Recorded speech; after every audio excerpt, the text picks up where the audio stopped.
23 June Awami লীগের জন্মদিন, এটা আওয়ামী লীগের 17 বছরের কারো মাথায় ছিল না। বাংলাদেশের এই সংস্কৃতিতে আপনি দেখেন আওয়ামী লীগ কিন্তু জামাতে ইসলামকে নিষিদ্ধ করেছিল, তখনও কিন্তু অনেকেই বলেছিল যে এই নিষেধাজ্ঞা দল হিসাবে জামাতকে খুব বেশি ক্ষতিগ্রস্ত করতে পারবে না। কিন্তু এই প্রথম দেখতেছি আমি যে সরকারি দল একটা গৃহপালিত বিরোধী দল, যেটা ভাই ভাই বিরোধী দল হিসেবে স্বীকৃত। বাংলাদেশের রাজনীতিতে আবারও আন্দোলন, পাল্টা আন্দোলন আর রাজনৈতিক হুঁশিয়ারির উত্তাপ। বিরোধী দলীয় নেতা ও জামায়াত আমির ডাক্তার শফিকুর রহমান বলেছেন, দেশ আরেকটি অনিবার্য বিপ্লবের দিকে এগুচ্ছে। অন্যদিকে ক্ষমতাসীন দল বিএনপি এই বক্তব্যকে রাজনৈতিক স্ট্যান্ডবাজি বলে উড়িয়ে দিয়েছে। এমন এক সময়ে এই বক্তব্য এলো যখন কার্যক্রম নিষিদ্ধ বাংলাদেশ আওয়ামী লীগের প্রতিষ্ঠাবার্ষিকী ঘিরে দেশজুড়ে বাড়তি নিরাপত্তা ব্যবস্থা নেওয়া হয়েছে। ঢাকায় মোতায়েন করা হয়েছে 18,000-এর বেশি পুলিশ সদস্য। কয়েকটি এলাকায় সেনাবাহিনীও দায়িত্ব পালন করছে। একই সময়ে জামায়াত নেতৃত্বাধীন 11 দলীয় জোট, জাতীয় নাগরিক পার্টি এবং বিভিন্ন ইসলামী সংগঠন রাজপথে কর্মসূচি ঘোষণা করেছে। প্রশ্ন উঠছে, সরকারের মাত্র 4 মাসের মাথায় কেন আবার বিপ্লবের কথা? এটি কি সত্যি জন অসন্তোষের প্রতিফলন, নাকি রাজনৈতিক চাপ সৃষ্টির কৌশল? বিএনপি জামায়াতের দীর্ঘদিনের জোট কেন এখন মুখোমুখি অবস্থানে? আর আওয়ামী লীগের নিষিদ্ধ রাজনীতিকে ঘিরে যে উত্তেজনা তৈরি হয়েছে, সেটি দেশের রাজনৈতিক স্থিতিশীলতার জন্য কত বড় চ্যালেঞ্জ? এই প্রশ্নগুলোর উত্তর খোঁজার চেষ্টা করব আজ। দর্শক, আমি ফারনাজ জুই, সবাইকে আমন্ত্রণ জানিয়ে শুরু করছি নিউজ 24-এর নিয়মিত আয়োজন জনতন্ত্র গণতন্ত্র। নিবেদন করছে আড়াই স্টিল। রাজনীতিতে বিরোধীদের আন্দোলন, এই শিরোনামে আজকের আলোচনা এগিয়ে নিতে স্টুডিওতে আছেন দুজন সম্মানিত অতিথি। চলুন একে একে পরিচিত হই। আছেন অধ্যাপক ডক্টর সিদ্দিকুর রহমান খান, উপাচার্য উন্মুক্ত বিশ্ববিদ্যালয়ে। আমার সর্বডারে আছেন আনিস আলমগীর, সিনিয়র সাংবাদিক। দুজনকে স্বাগত জানাচ্ছি আজকের আলোচনায়। জনাব আনিস আলমগীর, যেমনটি বলছিলাম, রাজনৈতিক অঙ্গনে আবারও উত্তাপ লক্ষ্য করা যাচ্ছে। গণহত্যার বিচারের ধীরগতি, আইন শৃঙ্খলা পরিস্থিতির চরম অবনতি এবং নেতাকর্মীদের উপর হামলার অভিযোগে মঙ্গলবার রাজধানীতে বিক্ষোভ সমাবেশে ডাক দিয়েছে জামায়াত নেতৃত্বাধীন 11 দলীয় ঐক্যজোট। সে সঙ্গে আওয়ামী লীগের প্রতিষ্ঠাবার্ষিকী ঘিরে কাল মাঠে থাকবে এনসিপি। আগামীকাল কি হতে যাচ্ছে? কেন এত উদ্বেগ উৎকণ্ঠা? আমার ব্যক্তিগত ধারণা আগামীকাল তেমন কিছুই হবে না। বাট যেহেতু আওয়ামী লীগ তার দ্বিতীয়বারের মতো আমার মনে হয় নিষিদ্ধ অবস্থায় তার প্রতিষ্ঠা বার্ষিকী পালন করতে যাচ্ছে। আপনি জানেন যে 2025 সালে মে মাসে আওয়ামী লীগের সমস্ত কার্যক্রম নিষিদ্ধ করা হয়েছিল। সেই প্রেক্ষিতে এবার দ্বিতীয়বারের মতো তারা এই ধরনের একটা কর্মসূচি পালন করতে যাচ্ছে। সেই কর্মসূচির মূল বিষয়টা হচ্ছে দলের মধ্যে একটা জাগরণ তৈরি করা, এবং এই পর্যন্ত যেটুকু কর্মসূচি তাদের আমি শুনেছি সেটা হচ্ছে যে টুঙ্গিপাড়ায় পুষ্পার্ঘ অর্পণ আর ভার্চুয়াল সভা করা আর ঝটিকা মিছিল করা, মানবিক বিপর্যয়ের যে বিষয়গুলো তাদের ঘটেছে সেগুলোকে হাইলাইট করা। এবং আমার মনে হচ্ছে সরকারের যে কার্যক্রম শুরু করেছেন, আপনি যেটা বলছিলেন যে সেনাবাহিনী মোতায়েন করেছে 6টি জেলায়, বিশেষ করে ঢাকা, চিটাগং, গাজীপুর, নারায়ণগঞ্জ এবং ফরিদপুর,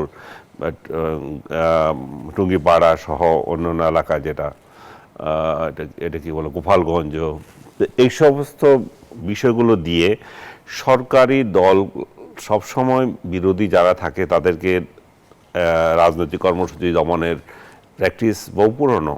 এটা যে নতুন এরা করছে তা না।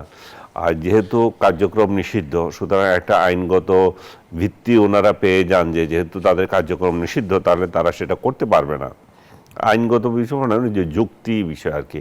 আইনগত বিষয় আসলে তো এই প্রসঙ্গ আসবে, আপনি কোন আইনে তাকে ইয়ে করে দেন, নিষিদ্ধ করেন, আপনার সেটা আপনি তার বিচার ছাড়া তাকে তো নিষিদ্ধ করতে পারেন না, তাই না? সো এমন একটা পরিস্থিতিতে আওয়ামী লীগ তার ৭৭তম প্রতিষ্ঠাবার্ষিকী পালন করতে যাচ্ছে। সরকারি কার্যক্রম যেভাবে আমরা দেখছি তাতে তো মনে হয় যেন তারা এর মধ্যে সফল হয়ে গেছে। আওয়ামী লীগের প্রতিষ্ঠাবার্ষিকী 23 জুন, এটা আওয়ামী লীগ ক্ষমতায় থাকতে কোন দিন যে চলে গেছে কেউ টেরই পায় নাই। কিন্তু সফলতা আসলে কোন দিক বিবেচনায়? সফলতা ওই দিক থেকে যে তাদের যে জন্মদিন এটা স্মরণ করাই দিয়েছে।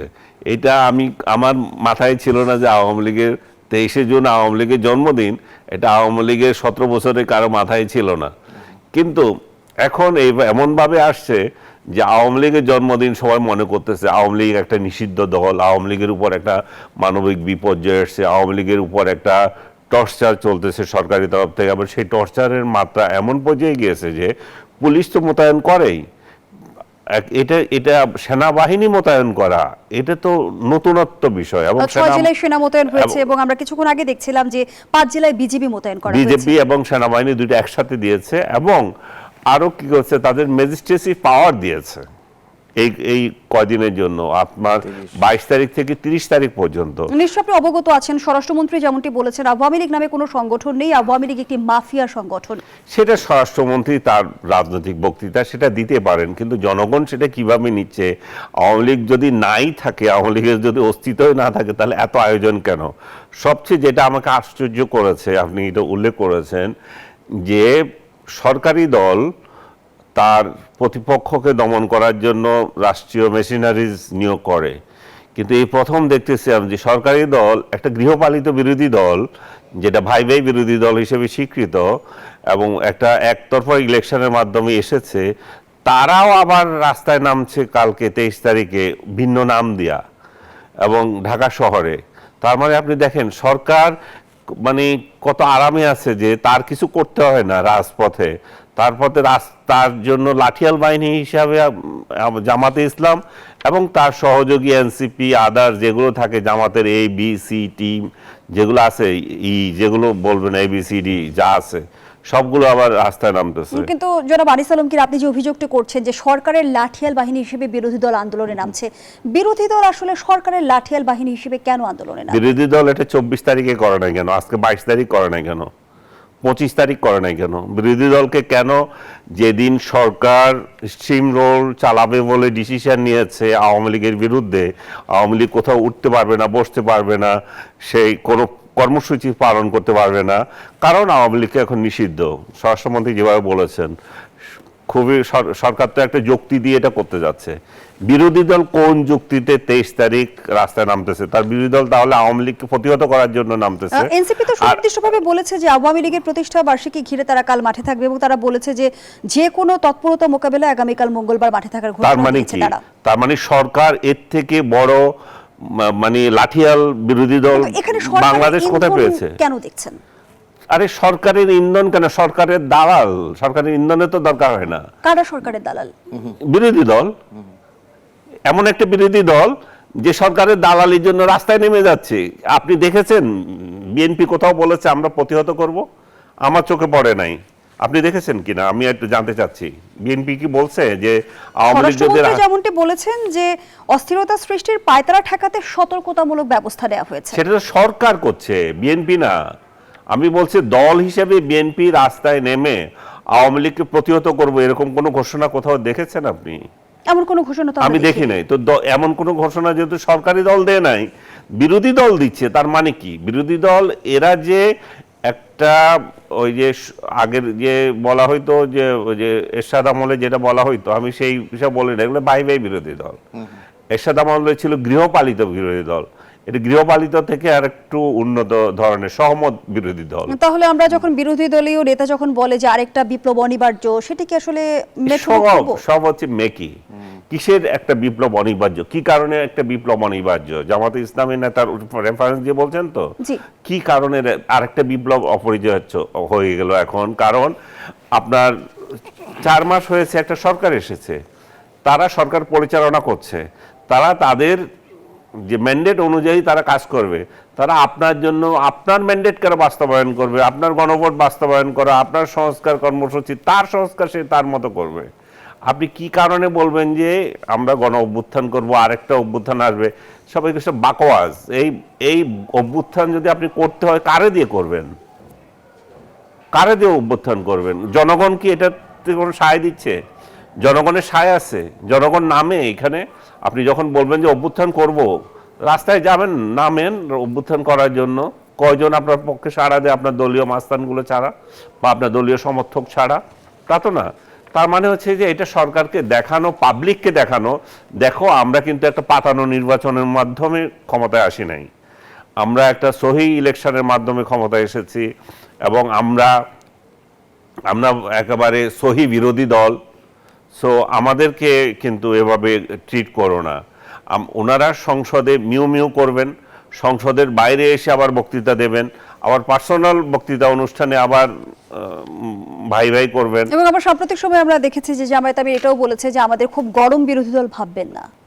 না, গরম বিরোধী দল হওয়ার দরকার নেই। আমি গরম বিরোধী, গঠনমূলক বিরোধী দল। আপনি কোন গঠনমূলক কাজ করছেন? আপনি সংসদে এই পর্যন্ত জনগণের যে স্বার্থ সংশ্লিষ্ট কোন বিষয়টা নিয়ে আলাপ করছেন? দু একটা আপনি আমার উদাহরণ দেন যে আমরা এই বিষয় নিয়ে আলাপ করেছি। আপনি কোনো কিছু আলাপ করেন নাই। আপনি সেই এক রেকর্ড বাজাচ্ছেন, সংস্কার আর গণভোট, যেটাতে বাংলাদেশের মানুষের কোনো মাথা ব্যথা নাই। আপনারা এটা করছেন কি জন্য? আপনারা সেখানে আরো বড় কিছু সিট পাওয়ার জন্য, আপনাদের সুবিধার জন্য, যেটা সরকারি দলও পাত্তা দেয় না, জনগণও পাত্তা দেয় না। This is the thing. অসংখ্য ধন্যবাদ জানাচ্ছি জনাব আনিস আলমগীর। অধ্যাপক ডক্টর মোহাম্মদ সিদ্দিকুর রহমান খান, যেমনটি আনিস আলমগীর অভিযোগ করে বলছিল যে সরকার বিএনপির কথা বলছিল যে বিএনপি আসলে বিরোধী দলকে আওয়ামী লীগের আন্দোলন কিংবা যে আমরা আগামীকাল আওয়ামী লীগের প্রতিষ্ঠা বার্ষিকী ঘিরে যে উদ্বেগ উৎকণ্ঠা রয়েছে সেটি প্রতিহত করার জন্য মাঠে নামাচ্ছে। বিষয়টি কি এমন? ধন্যবাদ আপনাকে। এবং নামাচ্ছে কিংবা ওনারা স্বতঃস্ফূর্তভাবে নামতেছে, যে নামাচ্ছেন ওনারা স্বতঃস্ফূর্ত, মানে নাচনি বুড়ি আর বেশি। আচ্ছা, ধন্যবাদ আপনাকে। আমি এতক্ষণ আনিস আলমগীর ভাইয়ের কথা শুনলাম। আওয়ামী লীগ বাংলাদেশের একটা রাজনৈতিক দল, পুরনো রাজনৈতিক দল। ৭৭ বছর এই রাজনৈতিক দলটির প্রতিষ্ঠা, ৭৭তম বার্ষিকী পালিত হচ্ছে এবং এমন একটা সময়ে পালিত হচ্ছে যখন সন্ত্রাস বিরোধী আইনে এই রাজনৈতিক দলটি নিষিদ্ধ না, রাজনৈতিক দলের কার্যক্রম নিষিদ্ধ। এবং এই কার্যক্রম নিষিদ্ধ রাজনৈতিক দল তাদের প্রতিষ্ঠাবার্ষিকীর অনুষ্ঠান আয়োজনের জন্য বা কর্মসূচি পালনের জন্য যখন তারা কিছু কর্মসূচি দেয় এবং এই কর্মসূচিগুলোকে কেন্দ্র করে যখন আইনশৃঙ্খলা পরিস্থিতির অবনতির একটা আশঙ্কা তৈরি হয়, তখন সরকারের দায়িত্ব হলো এই পরিস্থিতিটা মোকাবেলা করার জন্য প্রয়োজনীয় ব্যবস্থা নেওয়া। এবং আমার ধারণা যে সরকার এই প্রয়োজনীয় ব্যবস্থাগুলোই নিয়েছে। আপনি দেখেছেন এই কয়েকদিন এই প্রতিষ্ঠাবার্ষিকী কর্মসূচিকে সামনে রেখে দেশের বিভিন্ন জায়গায় কিছু ঝটিকা মিছিল হয়েছে এবং গতকাল গাজীপুরে একটা মিছিলে তারা পুলিশকে সামনে থেকেই বলেছে যে সামনের দিকে এসে মেরে ফেলবো, এরকম এবং অনেক ককটেল বিস্ফোরণের ঘটনা। ফলে সরকারের দায়িত্ব হলো যে কোনো কর্মসূচিকে কেন্দ্র করে কেউ যদি আইন শৃঙ্খলা পরিস্থিতির অবনতি ঘটিয়ে মানে জনস্বার্থ বিঘ্নিত করতে চায় তাহলে এটা প্রতিহত করা, এবং এই প্রতিহত করার জন্য যদি পুলিশ বাহিনী দরকার হয় এবং যদি সরকার মনে করে যে এর চেয়েও বেশি রাষ্ট্রের যে সমস্ত মানে আইন শৃঙ্খলা রক্ষাকারী বাহিনী তার কাছে আছে সেটা তারা করতে পারে। এবং আওয়ামী লীগ এমন একটা রাজনৈতিক দল, আনিস ভাই বলেছেন যে আমরা গত 17 বছর বুঝি নাই যে ওই প্রতিষ্ঠাবার্ষিকী। আমরা শুধু বুঝি নাই, যখন প্রতিষ্ঠাবার্ষিকী আসছে তখন সারা দেশে তাদের যে কর্মকাণ্ড, তাদের যে মানে নানা প্রতিষ্ঠাবার্ষিকীকে কেন্দ্র করে কর্মসূচি আমরা সেইগুলো দেখেছি। এখন যেটা হচ্ছে যে আগামীকাল এই কর্মসূচিকে কেন্দ্র করে সরকারের তরফ থেকে প্রয়োজনীয় সতর্কতামূলক ব্যবস্থা গ্রহণ করা হয়েছে। দল হিসাবে বিএনপি তাদের কোনো কর্মসূচি রাখেনি বা এই ব্যাপারে কোনো বক্তব্য রাখা হয়নি। এখন জামাত ইসলামী বা 11 দলীয় জোট তারা তাদের একটা কর্মসূচি এই 23 তারিখে নিয়েছে এবং সেই 23 তারিখে তাদের লক্ষ্য বলছে যে এই যে জননিরাপত্তার অভাব, আইন শৃঙ্খলা পরিস্থিতির অভাব, তাদের নেতা কর্মীদের উপর আক্রমণ, সেটার প্রতিবাদ বলে এটা নিয়েছে। আনিস আলমগীর প্রশ্ন রেখেছে যে 23 তারিখ না হয়ে 24 তারিখে হলো না।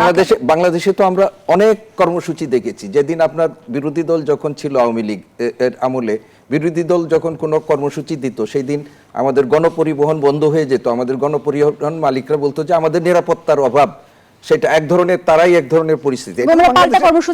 হ্যাঁ, বাংলাদেশের কালচারের মধ্যে এটা আছে। এবং এই যে আজকে উনি একটু আগে বলেছেন যে একটা নির্বাচন হয়েছে এবং এই নির্বাচনটি আমাদের বাংলাদেশে 17-18 বছরের জন্য মধ্যে যে নির্বাচনী সংস্কৃতি আমরা দেখেছি সেটার থেকে ব্যতিক্রম হবে। একটা নির্বাচন পুরোপুরি আপনি একেবারে নিষ্কলুষ হয়ে গেছে এটা দাবি করা যাবে না, কিন্তু 17-18 বছরে আমাদের যে নির্বাচনী সংস্কৃতি গড়ে উঠেছিল এটার থেকে একটা ব্যতিক্রম। আপনার মনে আছে আওয়ামী লীগের সময়ে উনি ওই বলেছেন যে এরশাদের সময় গৃহপালিত, আপনার মনে আছে রোশন এরশাদ মাননীয় মানে সেই সময়কার প্রধানমন্ত্রীর কাছে, যিনি এখন ক্ষমতাচ্যুত হয়েছেন, তার কাছে অনুরোধ করেছিলেন দয়া করে আমার পরিচয়টা নিশ্চিত করুন যে আমি বিরোধী দল কিনা, এইটা আমার দয়া করে আমার পরিচয়টা নিশ্চিত করুন। সংসদে দাঁড়িয়ে তিনি এটা বলেছিলেন যে বাংলাদেশে দীর্ঘ একটা সময় ধরে সরকার এবং বিরোধী দলের যে রাজনৈতিক সংস্কৃতি আমরা দেখেছি সেটা তো আমাদের জন্য একটা অন্য রকমের স্মৃতিতেও আছে। সেই রকম অবস্থায় এখন যারা মানে সংসদে আছে, তারা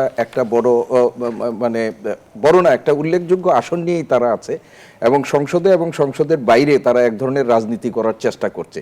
তবে আপনি যেটা বলেছেন যে জামাতের আমির, তিনি যে কথাটি বলেছেন আমি ওনার সাথে পুরো একমত, যে তারা যে কথায় কথায় আরেকটি গণ অভ্যুত্থান, আরেকটা মানে বিপ্লবের ডাক দিবে বা এই পরিণতির দিকে দেশ এগুচ্ছে, এগুলো এক ধরনের রাজনৈতিক স্টানবাজি বলেই আমি মনে করি। কারণ তাদেরকে মনে রাখতে হবে যারা এখন সরকারের ক্ষমতায় আছে বা সরকার পরিচালনায় আছে, তারাও কিন্তু দীর্ঘ সময় রাজপথে একটা আন্দোলন সংগ্রামের মধ্য দিয়েই তারা এসেছেন, এবং এই দেশের মানুষ তাদেরকে সরকার গঠনের জন্য একটা 2/3 ম্যান্ডেট দিয়েছেন। এই দেশ রাতারাতি দেশের এই মানুষগুলো হাওয়া হয়ে যায় নাই। ফলে এই মানুষগুলোর বিরুদ্ধে বা এই সরকারের সমর্থকদের বিরুদ্ধে তাদের খুব কালকেই বা পরশুই বা আগামী দিনেই একটা মানে ডাক দিয়ে গণ অভ্যুত্থান তারা সফল করে ফেলবেন, এইটা তাদের মনে হয় ভাবাটা একটু অনেক বেশি প্রত্যাশা হয়ে যাচ্ছে। জামায়াত নেতা হামিদুর রহমান আজাদ অভিযোগ করে বলেছেন, ক্ষমতা টিকিয়ে রাখতে সার্বভৌমত্ব বিকিয়ে দেওয়ার অতীত প্রবণতা লক্ষ্য করা যাচ্ছে বিএনপির মধ্যে, এবং বিএনপির মধ্যে ফ্যাসিবাদ ফিরে আসার প্রবণতা লক্ষ্য করা যাচ্ছে। এই যে বিরোধী দলের আন্দোলন, সেটি কি আসলে গণতান্ত্রিক প্রক্রিয়ার অংশ নাকি রাজনৈতিক এক ধরনের চাপ সৃষ্টির কৌশল? আমি মনে করি রাজনৈতিক চাপও না। জামাতে ইসলামী বাংলাদেশে এই নির্বাচনের আগে তার নেতাকর্মীদেরকে একটা ধারণা দিয়েছিল যে তারা প্রায় সরকার গঠনের দ্বার প্রান্তে আছে। এই নির্বাচনের পর, এই নির্বাচনের ফলাফলের পর জামাতে ইসলামীর নেতাকর্মীদের মধ্যে কিন্তু এক ধরনের হতাশা তৈরি হয়েছে, এবং এই হতাশ রাজনৈতিক মানে দলের নেতাকর্মীদেরকে উজ্জীবিত রাখার জন্য রাজনৈতিক সংস্কৃতিতে আমরা যে ধরনের বক্তব্য প্রায়শই দেখে থাকি, জামাতে ইসলামী সেই ধরনের বক্তব্যগুলোই দিচ্ছেন। এবং তারা যে সংসদ এবং সংসদের বাইরে এসে তারা যে সমস্ত রাজনৈতিক কর্মসূচিগুলো পালন করছেন, তাদের নেতাকর্মীদের তো এঙ্গেজ রাখতে হবে, এবং সেই এঙ্গেজ রাখার অংশ হিসেবেই তারা এই কাজগুলো করছেন। এবং আপনি যেটা বলেছেন যে জামাতের আমির নিজেও কিন্তু সংসদে বলেছেন, এবং তিনি কয়েকদিন আগে আমরা দেখি যে সাংবাদিকদের সাথেও তিনি আলাপকালে তিনি বলেছেন যে এখনই তারা খুব বড় কোনো ধরনের কর্মসূচি বা খুব বড় ধরনের বক্তব্য, মানে পার্লামেন্টেও খুব বড় ধরনের বিরোধিতার দিকে তারা যাচ্ছেন না, পরিস্থিতি বুঝে তারা পরিকল্পনা নেবেন। এখন বাংলাদেশে এই যে আপনি বললেন যে কালকে এনসিপি রাগঢাক করে বলছে না, এনসিপি মনে করছে যে যে দলটি সন্ত্রাসের দায়ে তাদের কার্যক্রম নিষিদ্ধ, তারা যদি রাজপথে নেমে কোনো ধরনের এনার্কি তৈরি করেন, তারা এটা করেন। আমরা সবসময় বলেছি যে যদি কোনো রাজনৈতিক দল কর্মসূচি পালনের নামে মানে আপনার করে মানে অরাজকতা তৈরি করার চেষ্টা করে, সেই অরাজকতা মোকাবেলা আরেকটা রাজনৈতিক দলের দায়িত্ব না, এই দায়িত্ব হলো সরকারের। এবং যেটা বিএনপি করছে না, বিএনপির মানে সরকার করছে, বিএনপি কোনো কর্মসূচি নিয়ে তাদেরকে, কারণ এইটা বিএনপির দায়িত্ব না যে আমরা রাজপথে যে কেউ যদি মানে করে তাকে প্রতিহত করা, এই প্রতিহত করার দায়িত্ব হলো সরকারের আইন শৃঙ্খলা রক্ষাকারী বাহিনীর, তারা যথাযথভাবে এই দায়িত্বটি পালন করবে। কিন্তু আমরা দেখেছি, আপনি বিএনপির আওয়ামী লীগের সময় দেখেছেন, আপনি যখন কোনো কর্মসূচি বিরোধী দল দিত, আওয়ামী লীগের নেতাকর্মীরা লাঠি সোটা নিয়ে আইন শৃঙ্খলা রক্ষাকারী বাহিনীর সাথে করে তারাও একই ধরনের কাজ করেছে। তখনকার বিরোধী দলের অবস্থান আর বর্তমান আওয়ামী লীগের অবস্থান যদি আমরা বিবেচনা করি, আওয়ামী লীগের কি সেই বাস্তবতা রয়েছে যে রাষ্ট্রের জন্য কোনো উদ্বেগ তৈরি করতে পারে? না, আপনি ধরেন একটা জিনিস হলো, আপনি আইন শৃঙ্খলা, এই যে ধরেন প্রকাশ্য রাস্তাতে আমরা দেখেছি ককটেল বিস্ফোরণের মতো ঘটনা, তারা এই ধরনের পরিস্থিতি, এবং স্বরাষ্ট্রমন্ত্রী কিন্তু বক্তব্যটা বলেছেন যে মানে আইন শৃঙ্খলার অবনতি হতে পারে, সেইটার সতর্কতামূলক ব্যবস্থা হিসেবে তারা এই কাজটি করেছেন। এবং ধরেন এটা 30 তারিখ পর্যন্ত রেখেছেন, ধরেন কালকে কিছু করা গেল না, কিন্তু 24 তারিখে যে এই ধরনের ঘটনা ঘটবে না, এটা তো নিশ্চয়তা নেই। বলছিল যে সরকারের সতর্কতা অবলম্বনের বিষয়টিকে উল্লেখ করে যে আসলে আওয়ামী লীগ একদিক দিয়ে সফল। আপনি ধরেন বাংলাদেশের রাজনীতিতে ওটা উনি বলতেই পারেন যে আওয়ামী লীগ তো নিজের অস্তিত্ব জানান দিতে পারলো এটার মধ্য দিয়ে। এখন সরকার যদি হাত পা গুটিয়ে বসেও থাকতো, তাহলে তারা কোনো না কোনোভাবে কর্মসূচির জন্য, এখন তো তাদের নিজেদেরও এখন সতর্ক হতে হবে। এবং আপনি ধরেন এই কর্মসূচি পালনের জন্য তারা যতটুকু অনলাইনে অ্যাক্টিভ থাকবেন, এবং ভার্চুয়ালের কথা বলেছেন, কিছু কর্মসূচির কথা বললেন, পোস্টার হচ্ছে বা ঝটিকা দু একটা করবেন, কিন্তু ধরেন সরকার কোনো প্রতিরোধমূলক ব্যবস্থা গ্রহণ করলো না, তখন কি তারা হাত পা গুটিয়ে বসে থাকবে? তারা কাজ করতে নেই। এখন সরকারের দায়িত্ব হলো যে আগাম সতর্কতামূলক ব্যবস্থা হিসাবে যেন কোনো ধরনের পরিস্থিতি তৈরি না হয় যেটা মানুষের জানমালের নিরাপত্তা বিঘ্নিত করতে পারে, সেই ধরনের জন্য সতর্কতামূলক ব্যবস্থা, এবং এটি সরকার মনে করি, উনি যেটা বলেছেন আমিও এটা মনে করি, যে যেহেতু কার্যক্রম তাদের নিষিদ্ধ আছে, আর যদি কার্যক্রম নিষিদ্ধও না থাকে, সেই রকমও কোনো রাজনৈতিক দল তাদের কর্মকাণ্ডের নামে যদি এই ধরনের অপতৎপরতার আশঙ্কা করে, গোয়েন্দা যদি সেটা মনে করেন, সেই জন্য সতর্কতামূলক ব্যবস্থা তারা নিতে পারবেন, এবং সেই হিসাবেই সরকার এটি নিয়েছেন। আর জামাতের সাথে এই মুহূর্তে বাংলাদেশের, এরা যদিও একসাথে তাদের এক সময়ে ছিল, কিন্তু এই নির্বাচন এবং নির্বাচন পূর্ববর্তী সময়ের মধ্যে জামাত এখন একটা পৃথক জোটের মধ্যে দিয়ে হয়, ফলে বিএনপির পারপাস সার্ভ করার জন্য জামাত এই মুহূর্তে কোনো কাজ করবে এটা ভাবার কোনো কারণ নেই। কারণ জামাত এখন বাংলাদেশের রাজনীতিতে স্বতন্ত্রভাবে নিজের অস্তিত্ব প্রতিষ্ঠা করতে চায়। এইখানে অন্যের এবং এই সেখানে একটু প্রশ্ন আসে যে জামায়াত কি সরকারের প্রতি নমনীয় নাকি জামায়াত বিরোধী দল হিসেবে দুর্বল? প্রশ্নটি রাখছি আমি, বিরতির পর ফিরছি। দর্শক, জনতন্ত্র গণতন্ত্রের এই পর্যায়ে একটা বিরতি নিচ্ছি, সাথেই থাকুন। আবারও আমন্ত্রণ, দেখছেন নিউজ 24 এর নিয়মিত আয়োজন জনতন্ত্র গণতন্ত্র, নিবেদন করছে RICL স্টিল। আমরা আবারও ফিরছি আলোচনায়। অধ্যাপক ডক্টর সিদ্দিকুর রহমান খান, যে প্রশ্নটি রেখে বিরতিতে গিয়েছিলাম, জামায়াত কি সরকারের প্রতি নমনীয় না বিরোধী দল হিসেবে দুর্বল? দেখুন, আমাদের পার্লামেন্টে এই বছর যে পার্লামেন্ট হচ্ছে, সেই পার্লামেন্টে আমাদের যারা সদস্য আছেন, পার্লামেন্ট সদস্যদের আমরা প্রায়শই মানে সরকারি দলের কম, কিন্তু বিরোধী দলের প্রায়ই আমরা শুনছি যে স্পিকার তাদেরকে নসিহত করছে যে এটা পার্লামেন্ট, এইভাবে কথা বলবেন, ওই রকম।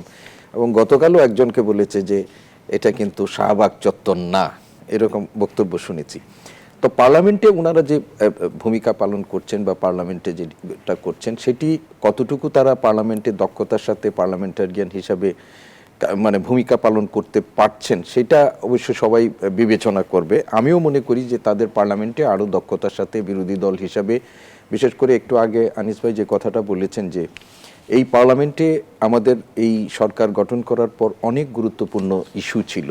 আপনি মধ্যপ্রাচ্যের সংকট থেকে শুরু করে মানুষ যখন জ্বালানি দুর্ভোগের মধ্যে ছিল, পার্লামেন্টে কি আমাদের জনপ্রতিনিধি, বিশেষ করে বিরোধী দল, আমাদের এই জ্বালানির দুর্ভোগের ব্যাপারে মানুষের যে সেইটা লাঘবের জন্য তারা খুব কার্যকর ভূমিকা রেখেছেন।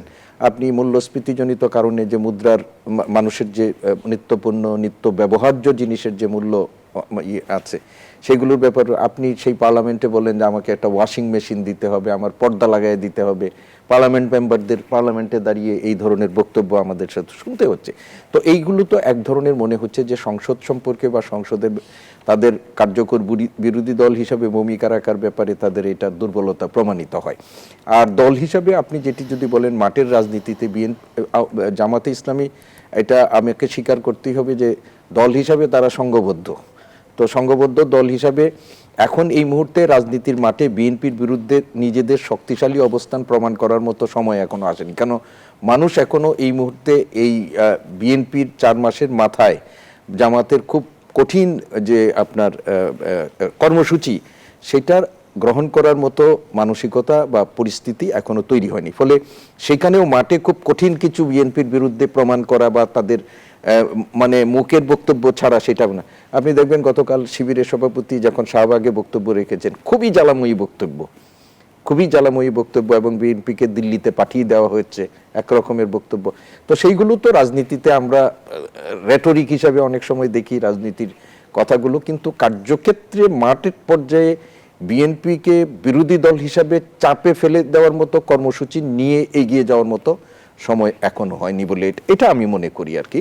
তো এই জন্য আরো মানে তাদেরকে মানে চিন্তা ভাবনা করে রাজনৈতিক কর্মসূচি, আবারও আমি এটা বলতে চাই যে প্রতিপক্ষের বিরুদ্ধে তারা এই কাজগুলো করবেন, তাদেরকে বিবেচনায় রাখতে হবে। এই প্রতিপক্ষ একটা নির্বাচনের মধ্য দিয়ে আসছে, এবং এই নির্বাচনে তারা এই দেশের মানুষ তাদেরকে কিভাবে ম্যান্ডেট দিয়েছে, এবং এই মানুষগুলো আমাদের দেশের মধ্যেই আছে, সেইগুলো তাদেরকে বিবেচনা করে যেতে হবে। ধন্যবাদ জানাচ্ছি অধ্যাপক ডক্টর সিদ্দিকুর রহমান খান। জনাব আনিস আলমগীর, সংসদে প্রতি মিনিটে ব্যয় হয় 2,72,000 টাকা, যেমনটি আসলে অধ্যাপক ডক্টর সিদ্দিকুর রহমান খান সুনির্দিষ্টভাবে তুলে ধরেছে যে সংসদে গঠনমূলক আলোচনার বাইরে যে পর্দা, ওয়াশিং মেশিন, ওভেনের আলোচনা হচ্ছে। এবার আমরা কখনো দেখছি যে শহীদ মুক্তিযোদ্ধার সন্তান হিসেবে দাবি করা, পরে দেখা যাচ্ছে যে বেরিয়ে আসছে যে তার বাবা এখনো জীবিত আছে, মোতাবিয়ে নিয়ে আলোচনা হচ্ছে।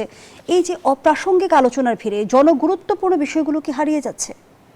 হারিয়ে যাচ্ছে, কারণ জনগুরুত্বপূর্ণ বিষয়গুলো তো তখনই আলোচনা হবে যখন সংসদটা সংসদের মতো কাজ করবে। এখানে কেন করছে না? কারণ আপনি একই আদর্শ বা সিমিলার আদর্শ নিয়ে বসছেন। আপনাদের সবার একটাই টার্গেট আওয়ামী লীগকে নিঃশেষ করা, যেটা বাটপার ইউনূস শুরু করে দিয়ে গেছিল, আপনারা সেটাকে আবার এক্সপিডাইট করতে চান। আপনারা আওয়ামী লীগকে নিষিদ্ধ করতে চান, আওয়ামী লীগের কার্যক্রম নিষিদ্ধ করতে চান। আওয়ামী লীগকে কি কেউ নিষিদ্ধ করতে চাইছে না? আওয়ামী লীগ নিজেই নিঃশেষ হয়েছে নিজেদের কর্মকাণ্ডের মধ্য দিয়ে। সেটা আপনি মনে করেন, কিন্তু ওনারা যেটা করছেন সেটা হচ্ছে বিষয়। আওয়ামী লীগ কর্মকাণ্ডে নিষিদ্ধ যদি হয়ে থাকে সবকিছু নিয়ে, সেটা তো জনগণ বিচার করবে। সেটা কি জনগণ কি বিচার করার সুযোগ আমরা দিয়েছি? আমরা তো জনগণকে সুযোগ দিয়ে নেই। আমরা তো সরকারি দল, সেটাকে ব্যান করছে, ইউনূস ব্যান করে যাচ্ছে, ইউনূসের ব্যান কন্টিনিউশনে এই সরকার করছে, তাই না? জনগণ তো এখানে নাই। সো আওয়ামী লীগ খারাপ করেছে কি ভালো করেছে, সেটা জনগণের তরফ থেকে তো জবাব পাওয়ার সুযোগ হয়নি। আওয়ামী লীগ, আপনি যদি আমাকে পার্সোনালি জিজ্ঞেস করেন, নিশ্চয় ভালো করেনি। যে নির্বাচনগুলো করেছে সেগুলো তো নিশ্চয় ভালো ছিল না। তো তাহলে তাদেরকে পরিণতিটা ভোগ করতে পারতো তারা জনগণের তরফ থেকে। কিন্তু এখানে জনগণের তরফ থেকে ভোগ করার মাধ্যম হচ্ছে ভোট, তাদেরকে ভোটে অংশগ্রহণ করার সুযোগ দেওয়া। কিন্তু আপনি তাকে রাজনীতি থেকে নিষিদ্ধ করে দিয়েছেন, এবং সম্মিলিতভাবে সব কয়টা বিরোধী দল, সরকারি দল একসঙ্গে চাচ্ছে যে আওয়ামী লীগ যেন বাংলাদেশের রাজনীতিতে না আসতে পারে। অথচ আমাকে শেষ করতে দেন প্লিজ, আমাকে শেষ করতে দেন, সুযোগ দেওয়ার সুযোগ কি ছিল? আমাকে শেষ করতে দেন। আপনি তাকে নিঃশেষ করে দেওয়ার প্ল্যান নিয়েছেন, আপনি তাকে রাজনীতি করতে দেবেন না। শুধু তাই নয়, আওয়ামী লীগের সঙ্গে সংশ্লিষ্ট যারা আছে তাদেরকে আপনি জেলে রাখবেন। এবং আওয়ামী লীগের পক্ষে যদি কোনো কারণে কথা যায়, আওয়ামী লীগের পক্ষে যাওয়া মানে হচ্ছে যে রাজনৈতিক যে অস্থিতিশীলতা চলছে, যে গণতন্ত্রহীনতা চলতেছে, যেখানে আপনার এক নায়কতন্ত্র বলবো না, আমি বলবো যে যেই সংস্কৃতিটা আমরা চেয়েছিলাম, যে পারস্পরিক সৌহার্দ্যপূর্ণ সম্পর্কের মধ্যে দিয়ে দেশ এগিয়ে যাওয়া, সেটা যখন আপনি অনুপস্থিত দেখবেন, এটা নিয়ে কথা বললে তখন আবার আপনাকে বলা হবে শেখ হাসিনাকে ফেরত আনতে চায়। সো এই যে ট্যাগ দেওয়া, এই যে একদিকে আমরা শেখ হাসিনা এবং তার দলকে আসতে দেবই না, এটা পণ করে রাখেছি, শেখ হাসিনাকে আসতে দেবেন না, সেটাও যদি আপনি ডিসিশন নিয়ে থাকেন, সেটার একটা যুক্তি থাকতে পারে। যেহেতু শেখ হাসিনা 17 বছর ক্ষমতায় ছিলেন, যা ইচ্ছা তা করেছেন আপনাদের ভাষায়, কিন্তু দল কি করেছে? দলকে যদি আপনি করতে যান, সেই জায়গায় তো প্রশ্ন আসবে। কারণ এই দল তো অনেক সাধারণ মানুষ করেছে, যারা তো অপরাধী না, তারা তো একটা রাজনৈতিক বিশ্বাসে করেছে। আপনি রাজনৈতিক নেতাদেরকে সাজা দেবেন যারা যারা এই কর্মটা করেছে। তো সরকার এবং বিরোধী দল সবাই একজোট হয়ে যখন এগুলো করতে যায়, যেখানে অন্য কোনো এজেন্ডা নাই, তো সেখানে আলোচনার কি হবে? আলোচনাটা এরকমই হবে যে ভাই এমন কিছু করো না যাতে আমার গদিতে সমস্যা হয়, ভাই তুমিও আমার এমন কিছু বলো না যাতে তোমার অসুবিধা হয়, এবং তুমি এমন কিছু করো না আবার মানুষ আওয়ামী লীগের প্রতি সিম্পেথাইজ হয়ে যায়। সো এখন আওয়ামী লীগ নাইয়ের মধ্যেও আওয়ামী লীগ একটা বিরাট ভীতিকর পরিস্থিতি তৈরি করে রেখেছে সরকারি দলের মনে, বিরোধী দলের মনে। তারা আওয়ামী ফোবিয়ায় ভুগতেছে, আওয়ামী লীগ চারিদিকে শুধু আওয়ামী লীগ দেখতেছে, এবং শেখ হাসিনা দেখতেছে, এবং সবার মধ্যে শেখ হাসিনা দেখতেছে, কেউ কথা বললেই শেখ হাসিনার লোক দেখতেছে। তো এই যে একটা দল দেশকে কিভাবে এগিয়ে নেবে, সেই এজেন্ডা বাদ দিয়ে যখন তাদের মনের মধ্যে এগুলো থাকে, তখন সংসদটা অকার্যকরী থাকবে। অতীতে আওয়ামী লীগকে নিয়ে ট্রমার কারণেই কি আওয়ামী লীগ ফোবিয়া, আপনার ভাষায় আপনি বলছিলেন, সেটি হয়েছে কিনা? হতে পারে। তারা আওয়ামী লীগ না থাকলে কি হয়? আওয়ামী লীগ না থাকলে তারা একদল নিশ্চিন্তে ক্ষমতায় চলে যায়, আরেক দল যার বিরোধী দলে বসার কোনো ক্ষমতাই নাই, সক্ষমতাই নাই, 4 নম্বর 5 নম্বর দল হয়, সে যায় বিরোধী দল হয়ে যায়। সে জিন্দিগিতেও চিন্তা করে না যে স্বাধীনতা বিরোধিতা করার কারণে তাকে এই বাংলাদেশ রাজনীতি করার অধিকার দেবে। বাট রাজনীতি করার অধিকার না, শুধু বিরোধী দল বানিয়ে দিয়েছে, এবং তারা আবার দাবি করছে যে তারা ক্ষমতায় যাওয়ার মতোই ছিল, তাদের সেই ক্ষমতার জিনিসটা কেড়ে নিয়েছে চক্রান্ত করে, তাই না? তো সেই জায়গায় তাহলে আওয়ামী লীগ না থাকলে তো এদের লাভ, একদল বিনা ভোটে বা বিনা চ্যালেঞ্জে ক্ষমতায় চলে যায়, আরেক দল যা হওয়ার ছিল না তা হয়ে যায়। বাস্তবতাটা কি? বাস্তবতা হচ্ছে বাংলাদেশের দ্বিদলীয় সংস্কৃতির চর্চা বহুদিন থেকে চলছে। বাংলাদেশে আওয়ামী লীগ যদি ক্ষমতায় যাবে তাহলে বিএনপি ক্ষমতার বাইরে থাকবে, এটাই চলছিল দীর্ঘদিন থেকে, এবং এটা এখনো পর্যন্ত চলমান। আপনি যদি ইলেকশন দেন, রিয়েলি আপনি তো ইলেকশন দিচ্ছেন না, আপনি তো এখন সমঝোতার একটা ইলেকশন দিচ্ছেন। ইউনূসের পাতানো ইলেকশন করে গেছে, ইউনূস কারে কোথায় দেবে, যেগুলো ভোটে জিতবে এরা কেউ চিন্তাও করতে পারে না এই লোক জিতে আসবে। সেগুলো বিরাট ব্যবধানে জিতে আসছে, কোথা থেকে এই ভোট কে দিয়েছে এগুলো নিয়ে এখন কোশ্চেন উঠছে। ওরা আবার একদল আরেক দলরে বলতেছে পাতানো ইলেকশনের ব্যাপারে, এখন অভিযোগও করে, তাই না? আপনি শুনেন নাই যে নাহিদ ইসলামের বিজয় কিভাবে হলো, কিংবা শফিকুর রহমানের বিজয় কিভাবে হলো, এগুলো নিয়ে প্রশ্ন উঠছে। তো এরকম উঠবে, একজন আরেকজনকে গায়েল কিন্তু করবে। ত্রয়োদশ নির্বাচনে আওয়ামী লীগকে সুযোগ দেওয়ার কোনো সুযোগ কি ছিল? কারণ আওয়ামী লীগের নেতাকর্মীরা ভুল স্বীকার করেছে কি, তারা অনুতপ্ত হয়েছে কি, বা যারা পালিয়ে গিয়েছে তারা কি এসে দলের দায়ভার নিয়েছে? আপনি দায়ভার নেওয়ার মতো কোনো সুযোগ দিয়েছেন? আপনি 5 আগস্টের পর থেকে তাদের বাড়ি ঘরে আগুন লাগিয়ে দিয়েছেন, তাদের বাড়ি আক্রমণ করেছেন, তাদেরকে আক্রমণ করেছেন, তাদেরকে জেলে দিচ্ছেন। একজন লোক রাজনীতি করে, সে অপরাধ করেছে, কিন্তু তার ছেলে মেয়ে কি করেছে, তার বউ কি করেছে, তার বাড়ি কি করেছে, তার বাড়িটা কেন আপনি পুড়িয়ে দিয়েছেন, তাকে এখন তার আত্মীয় স্বজনকে কেন আপনি মারছেন? এই যে সংস্কৃতিটা তৈরি করে দিয়েছে ইউনূস, যাকে বলে যে বিশ্ব বাটপার, এটার খেসারত তো আমাদের জাতিকে দিতে হবে। এটা তো এই সরকার করে নাই, কিন্তু এই সরকার সেটা ধারাবাহিকতা পেয়ে গেছে।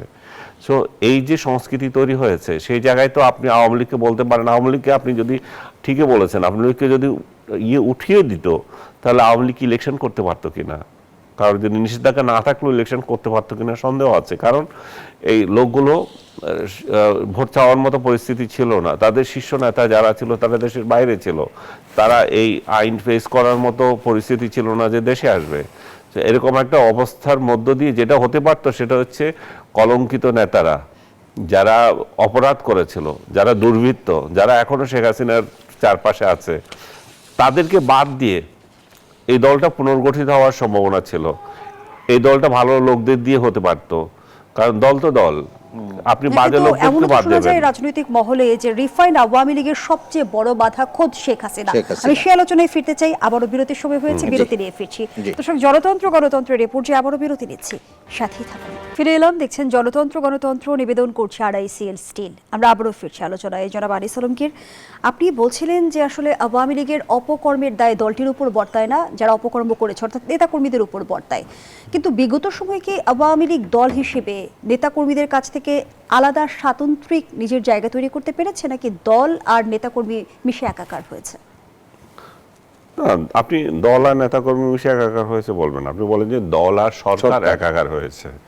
দল তো দল আলাদাই ছিল, তৃণমূলের কর্মীরা অনেক বঞ্চিত, ওরা এখনো মনে করে যে শেখ হাসিনা যে আবার দেশে আসবেন, এই চোর চারটা যেগুলো আছে তার চারপাশে, এগুলাকে নিয়ে তাহলে দলটা কোথায় দাঁড়াবে, তাহলে দলটা তো আর এগোবে না।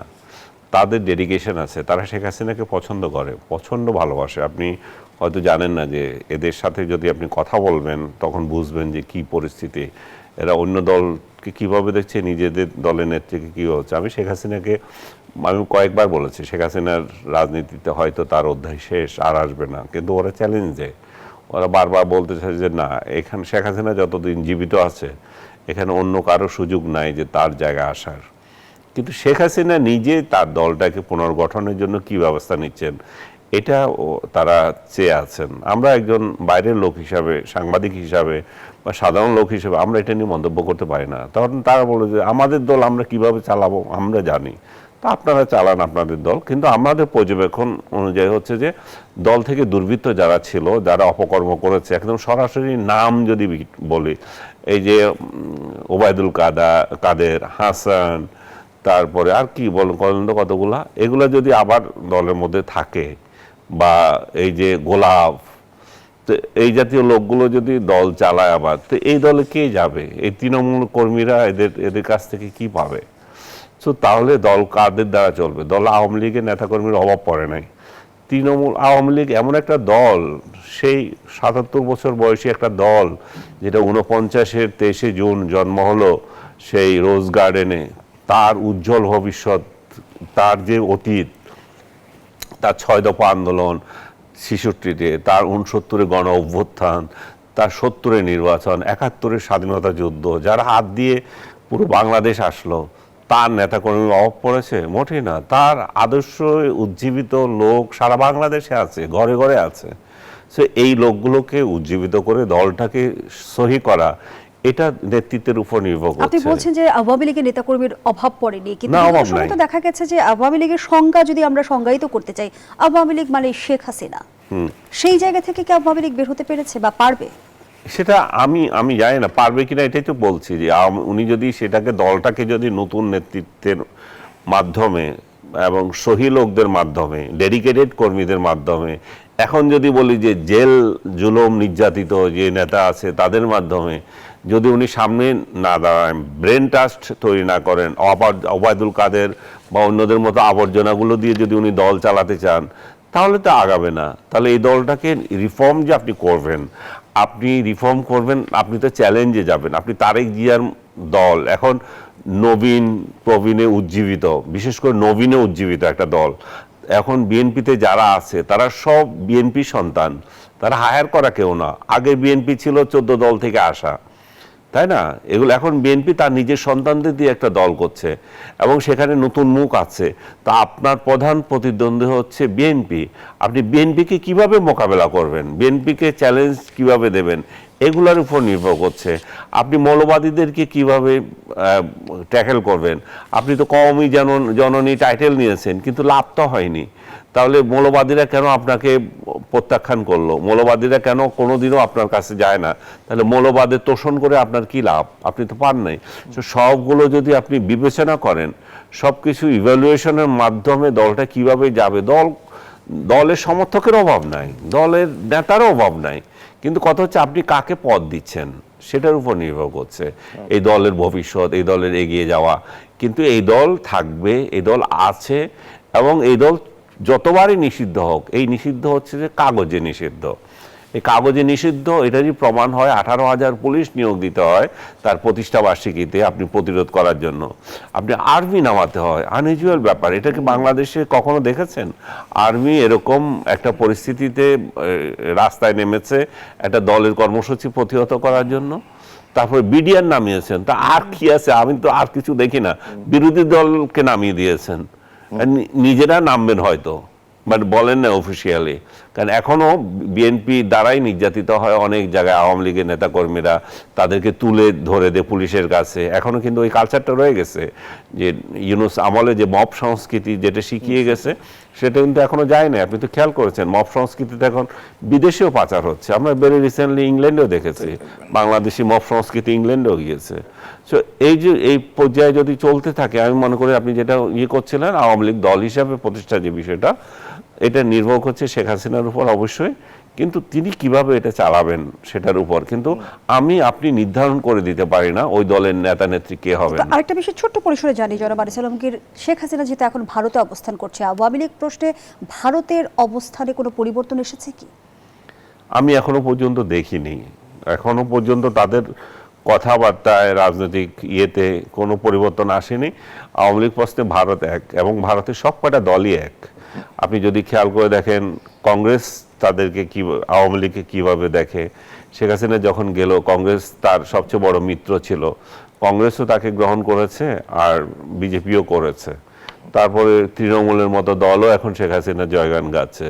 তার মানে এখানে কে আছে প্রতিরোধ করা? তার মানে তো কিছু হয়নি। এবং সরকার পরিবর্তনের পরও আওয়ামী লীগের প্রতি যে আছে, যার প্রীতি সম্পর্ক যেটা ভারত সরকারের আছে, সেটা চলমান আছে, নতুন কিছু হয়নি। জনাব আনিস আলমগীর, অধ্যাপক ডক্টর মোহাম্মদ সিদ্দিকুর রহমান খান, এখানে আমার প্রশ্ন আপনার কাছে, যেমনটি আনিস আলমগীর বলছিল যে ভারতের আওয়ামী লীগের প্রতি প্রীতি সম্পর্ক এখনো বিদ্যমান রয়েছে, সেই জায়গা থেকে বর্তমানে যদি আমরা ভারতের অ্যাক্টিভিটিস একটু লক্ষ্য করি, বডি ল্যাঙ্গুয়েজ যদি আমরা একটু বুঝতে চাই, আমরা সীমান্তে পৌঁছিনের অপচেষ্টা দেখছি, সাম্প্রতিক সময় আমরা দেখলাম তথ্য উপদেষ্টা দিল্লির বিমানবন্দরে হেরস্তা হলেন, এবং সবকিছু কি এক সূত্রে গাঁথা কিনা? দেখুন, এর আগে আমি কিছু কথা বলতে চাই যে আনিস ভাই অনেকগুলো কথা বলেছেন আওয়ামী লীগ দল হিসাবে তাদেরকে কার্যক্রম নিষিদ্ধ। বাংলাদেশের এই সংস্কৃতিতে আপনি দেখেন আওয়ামী লীগ কিন্তু জামাতে ইসলামকে নিষিদ্ধ করেছিল, তখনও কিন্তু অনেকেই বলেছিল যে এই নিষেধাজ্ঞা দল হিসাবে জামাতকে খুব বেশি ক্ষতিগ্রস্ত করতে পারবে না। এটা কিন্তু বলা হয়েছিল, বরং তারা আরও বেশি সংগঠিত হবে। আওয়ামী লীগের কপালে এখন একই রকম হবে, কিন্তু তারা দল হিসাবে নিজেদেরকে আরও বেশি সংগঠিত করতে পারবে কিনা এটা জানি না। কেননা তারা একটা গণ অভ্যুত্থানের মধ্য দিয়ে ক্ষমতাচ্যুত হয়েছে। আজকে যদি শেখ হাসিনা যদি দেশে থেকে যদি তিনি পরিস্থিতি মোকাবেলা করতেন, খালেদা জিয়া তো জেলে গেছেন, উনি তো জেলে যেতে পারতেন হয়তো সাময়িক সময়ের জন্য, এরশাদ জেলে গেছেন, কিন্তু জেলে থেকে তিনি দারুণভাবে রাজনীতিতে ফিরে এসেছেন। কিন্তু আজকে যেটা আপনি বলছেন যে এই যে বিএনপি আওয়ামী লীগের উপর নির্ভর, আপনার মনে আছে তো কথায় কথায় আমাদের যার কথা একটু আগে বলছেন যে আওয়ামী লীগের যিনি সাধারণ সম্পাদক ছিলেন, তিনি তাদের দলের নেতাকর্মীদেরকে ঐক্যবদ্ধ করে রাখার জন্য বারবার বলতেন যে আমরা যদি ক্ষমতায় না থাকি তাহলে 5-7 লাখ লোককে হত্যা করা হবে, এই ধরনের কথা। কারণ তারা জানতেন এই দেশের জন্য তারা কি করেছেন, বিরোধী দলকে নিশ্চিহ্ন করার জন্য বাংলাদেশে তারা কি করেছেন এবং একদলীয় একটা শাসন ব্যবস্থাকে পাকাপোক্ত করার জন্য কি ধরনের অপকর্ম। এবং আওয়ামী লীগের মতো একটা ঐতিহ্যবাহী রাজনৈতিক দল, ওনার সাথে আমি একমত যে বাংলাদেশের রাজনীতির ইতিহাসে আওয়ামী লীগের যে ঐতিহ্য সব ঠিক ছিল, কিন্তু ব্যক্তি বিশেষের স্বেচ্ছাচারী ফেসিবাদী মনোভাবের জন্য ওই রকম একটা ঐতিহ্যবাহী রাজনৈতিক দলকে জনগণের কোন জায়গায় নিয়ে গেছেন সেটা। এখন আপনি বলেন যে আওয়ামী লীগ পুনর্গঠিত হবে কি করে, সহিশুদ্ধ মানুষ দিয়ে পুনর্গঠিত হবে? আপনি শেখ হাসিনা একটা গণ অভ্যুত্থানের মধ্য দিয়ে তিনি ক্ষমতাচ্যুত হয়েছেন, আওয়ামী লীগের কোনো নেতা এবং খোদ শেখ হাসিনা তিনি তার বিকল্প হিসাবে কোনো রাজনৈতিক দল, যাদেরকে ধরেন সাবের হোসেন চৌধুরীকে সামনে রেখে দল পুনর্গঠনের জন্য একটা উদ্যোগের কথা আমরা দেখেছিলাম, কিন্তু শেখ হাসিনা সেটা অ্যাপ্রুভাল দিয়েছেন? অ্যাপ্রুভাল দেন নাই। তার পরিবারের বিকল্প হিসাবে তিনি রাজনীতিতে দাঁড় করানোর মতো এখন কেউ আছে? নাই। তো ফলে দল হিসাবে আওয়ামী লীগকে সংগঠিত করার জন্য যে কাজগুলো আওয়ামী লীগের দরকার, সমর্থক আছে, এতে কোনো সন্দেহ নেই, তারা কষ্ট করছে। এই যে কর্মসূচির নামে অনেকেই গ্রেপ্তার হবেন, অনেকেই রাজনৈতিক হয়রানির শিকার হবেন, এবং বাংলাদেশের রাজনীতিতে আওয়ামী লীগ এই কাজটা ভিন্ন এবং বিরোধী দলকে কিভাবে করেছে। ঢাকা বিশ্ববিদ্যালয়ের মতো একটা জায়গায় আমরা যারা শিক্ষক, আমরা পেশাজীবী, তারাও আমরা কোনো কর্মসূচিতে দাঁড়াতে পারি নাই, কোনো করতে পারিনি। হলগুলোতে ছাত্রদেরকে ধরে ধরে আপনি ওই যে একটা ট্যাগ দিয়ে, ছাত্রদল বা শিবির ট্যাগ দিয়ে আপনি পুলিশে তুলে ধরে দিয়েছে বিশ্ববিদ্যালয়ের প্রশাসন। এই যে বিশ্ববিদ্যালয়ের অনেক শিক্ষক মবতন্ত্রের শিকার হয়েছেন আমরা বলি, আমি এটাকে একজন শিক্ষক হিসাবে কোনোভাবে সমর্থন করিনি, কিন্তু আপনি এই প্রত্যেকটা শিক্ষক যারা মবতন্ত্রের শিকার সকল হয়েছেন, তাদের গত 16 বছর বিশ্ববিদ্যালয়ের কর্মকাণ্ড এবং সহকর্মী শিক্ষক এবং শিক্ষার্থীদের প্রতি তাদের আচরণটা কি ছিল, আপনি গা শিউরে উঠবে, আপনারা এগুলো জানেন। তো এইগুলোর ব্যাপারেই আমি শেষ করছি এখন এই কথাটা।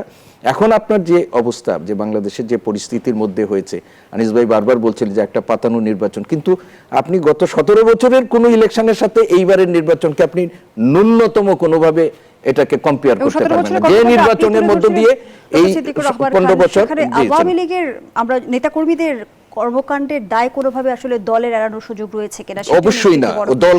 দল কি আলাদা করে? দল তো নেতাকর্মীদের মধ্য দিয়ে একটা দল, হ্যাঁ, একটা দল নেতাকর্মীদের মধ্য দিয়ে। ফলে আপনি যদি মনে করেন যে সব দায় শুধুমাত্র সেটা আওয়ামী লীগ, বিএনপি যেই হোক না কেন, নেতাকর্মীদের দ্বারাই দলের পরিচয়, এবং সেটা আমাদের আয়োজনের একেবারে শেষ পর্যায়ে। দর্শক, এখানেই শেষ করছি গণতন্ত্রের আজকের আয়োজন। ধন্যবাদ এতক্ষণ আমাদের সাথে থাকার জন্য।